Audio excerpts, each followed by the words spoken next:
The city of Swift Current hopes to stay ahead of the floodwaters as the creek flow rises each year. And as was seen in 2011, a community effort of sandbagging and berms kept rising floodwaters away from adjacent properties of the Swift Current Creek.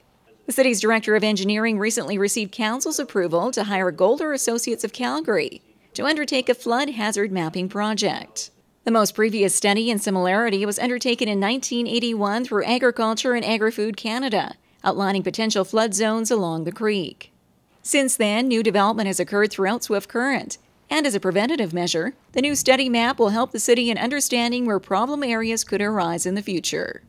It really will give us an idea of what properties within the city are really susceptible to flooding, and what actions may be able to be taken to, we'll determine some actions to either protect those areas through some sort of flood control device, a berm or a dike, or maybe simply to make those undevelopable areas that are be open space and parkland. And that's sort of the way it went back in '81.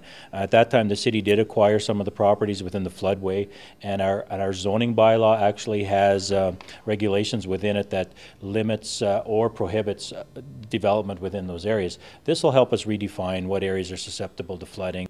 Forrester further indicates that the $180,000 approved by council for the study is within budget for 2012-13.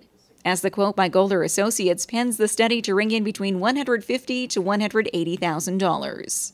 The consulting engineer, Golder Associates, has identified that the engineering department has collected a lot of useful information that they may be able to benefit from. So they feel that they will be able to come in using our data that we have in our records to come in lower than that amount. The flood hazard mapping study will be completed this year, with a full report then brought back to Mayor and Council. In 2011, the Swift Current Creek saw flows of just over 3,000 cubic feet per second.